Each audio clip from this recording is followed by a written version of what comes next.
Alright, so it's time to replace that hot water heater. Well, there's a few things you definitely want to figure out before you jump in head first. So let's figure those things out. To replace your hot water heater, there's a few factors that you need to definitely know. You need to know what kind you have, what kind you want to replace it with. This is a 40-gallon. This is a 40-gallon hot water heater. And you might look at this one and say, that one's a tall one. But in actuality, these new ones that you look up, there's like 3 different sizes. There's a small, short, stubby one, there's a medium size, and there's a tall. This one right here is considered a medium size because it's around 48 inches high, and that's one thing you definitely want to do is want to go ahead and measure. Just put it down there at the bottom, come to the top, and you guys can see this one is around 48 inches high.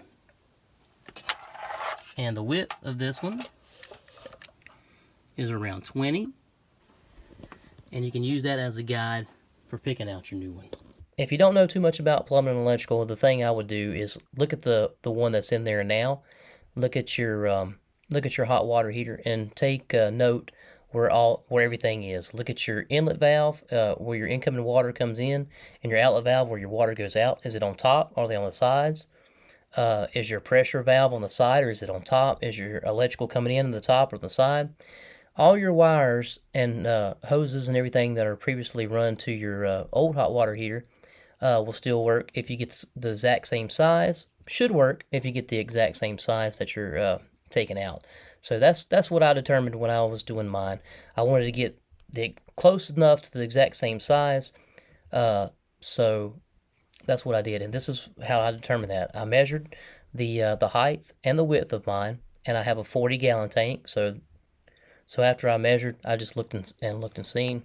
I thought I had a tall one, so clicking on here on the electric water heaters, and you can see just by glancing, you're thinking that's a tall one, and that's a fat one right there, a short one or something like that. But the one that I'm replacing, I thought it was a tall one, but after measuring and looking, it's not the tallest that you can get.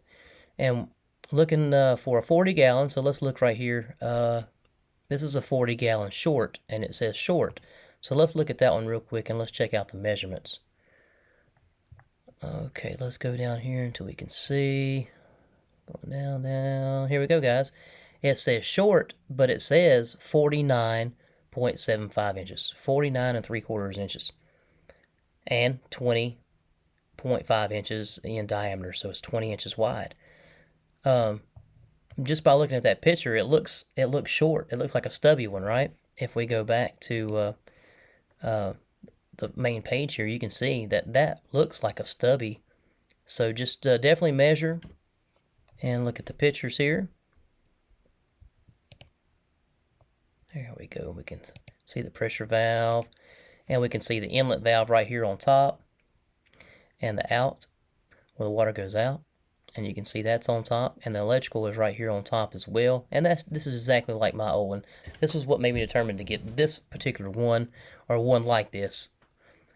So that's your first step. Definitely measure and get one that's as close as you can get to the same size.